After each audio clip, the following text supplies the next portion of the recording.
Hello दोस्तों, आज हम लोग एक बहुत ही इंपॉर्टेंट प्रश्न को सॉल्व करेंगे। यहाँ पे मैं एक क्वेश्चन लिख के रखा हूँ, देख सकते हैं।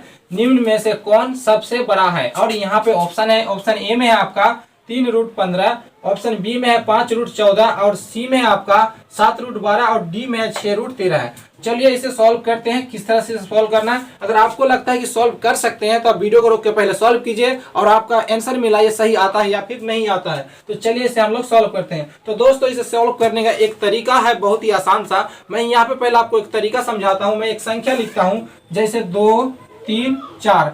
देखिए इन संख्याओं का हम लोग क्या करेंगे, वर्ग करते हैं।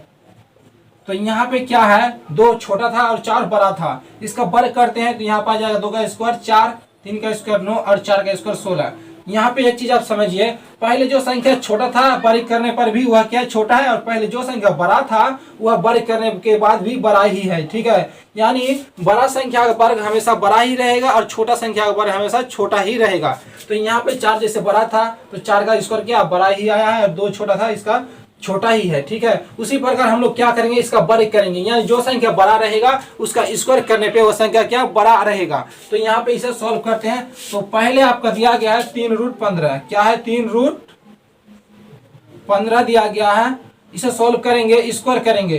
तो यहाँ पे 3 का स्क्वायर क्या हो जाएगा 9, और 15 का स्क्वायर करेंगे तो इसका रूट हट जाएगा, क्या हो जाएगा 15 ही रह जाएगा, क्योंकि स्क्वायर करने से रूट हट जाता है। इसे गुना करेंगे हम लोग, 15 9 क्या हो जाएगा 135। उसी प्रकार इसे सॉल्व करेंगे, 5 और √14 का हम लोग स्क्वायर करेंगे। तो 5 का स्क्वायर हो जाएगा आपका 25 और 14 का स्क्वायर करेंगे तो रूट हट जाएगा यानी 14। इसे हम लोग गुना कर लेते हैं, कितना आएगा 25 4 100 का 0 हो गया, हाथ में रहा 10, उसके बाद 25 से 25 और 10 35, आपका निकल गया 350। उसी प्रकार हम लोग इसको सॉल्व कर लेंगे। 7 और √12 है, इसका स्क्वायर कर लेंगे हम लोग। तो स्क्वायर करेंगे, 7 का स्क्वायर हो जाएगा 49 आपका, और 12 का स्क्वायर रह जाएगा 12। इसे हम लोग गुना कर लेंगे, 12 9 108, 8 रह गया, हाथ में रहा 10, 12 4 48, 48 और 10 58, क्या हो गया 58। तो इतना हो गया आपका 588। उसी प्रकार इसे सॉल्व करते हैं, यानी 6 और √13 का स्क्वायर कर लेंगे।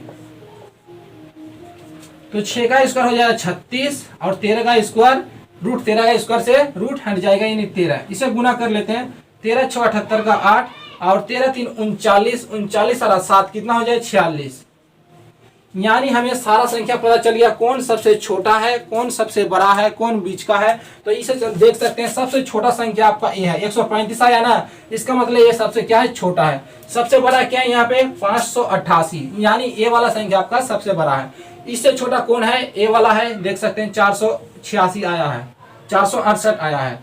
उसके बाद ये हो गया ए क्या है, तीसरे नंबर का है, यानी सबसे छोटा इससे बड़ा हो गया ए, इससे बड़ा हो गया ए आपका, इससे बड़ा हो गया ए। यानी आपको यहाँ पे श्रेणी क्रम यानी समांतर क्रम में सजाने के लिए दे देगा, यानी आरोही क्रम में, बढ़ते क्रम में तो आप सजा सकते हैं, या फिर घटते क्रम में भी बोलेगा कि सजाइए, तो आप इस तरह से सॉल्व कर सकते हैं। तो अगर उसी प्रकार चलिए हम लोग एक दूसरा क्वेश्चन देख लेते हैं। तो यहाँ पे क्वेश्चन लिखे, यहाँ पे देखिए ए नंबर है आपका ऑप्शन, यहाँ पे भी आपको छांटना है कि कौन सबसे बड़ा है। तो ऑप्शन ए में है 2√7, उसके बाद यहाँ पे बी में है 5 और सी में है √10 और डी में है 3√3। उसके बाद चलिए से हम लोग सॉल्व करते हैं। फिर से क्या करेंगे, हम लोग सभी का वर्ग कर लेंगे। तो सभी का वर्ग करेंगे, यहाँ पे 2 है, 2√7, इसका हम लोग क्या करेंगे वर्ग कर लेंगे। उसी प्रकार 2 का स्क्वायर कितना हो जाएगा 4, और गुना √7 से रूट हट जाएगा यानी 7, क्या हो गया 28 हो गया। इसको सॉल्व करते हैं, यहाँ पे √5 है, यानी सभी का वर्ग करेंगे तो 5 का वर्ग कितना हो जाएगा हम लोग करेंगे तो इसका आ जाएगा 25।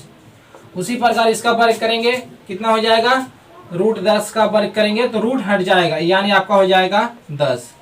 इसका वर्ग कर लेते हैं 3√3 का। तो यहाँ पे 3 का स्क्वायर हो जाएगा आपका 9, और यहाँ पे इसे रूट हट जाएगा यानी 3, कितना आ जाएगा 27 आ गया। तो यहाँ पे सबसे बड़ा कौन हो गया आपका, देखिए सबसे बड़ा पहला वाला है आपका, इसमें 28 आया था, ऑप्शन बी में 25 आया था, सी में 10 आया था और डी में 27 आया था। अगर बोलेगा इनमें से कौन सबसे बड़ा है तो 28, और सबसे छोटा कौन है तो आप याद रखना √10 सबसे छोटा है। तो दोस्तों इस तरह से आप किसी प्रश्न को इजीली सॉल्व कर सकते हैं। दोस्तों आपको वीडियो कैसा लगा कमेंट करके जरूर बताइएगा, वीडियो को लाइक शेयर जरूर कीजिएगा, और चैनल को अभी तक सब्सक्राइब नहीं किया है तो सब्सक्राइब कर लीजिएगा। मिलते हैं अगले वीडियो में, थैंक्स फॉर वॉचिंग।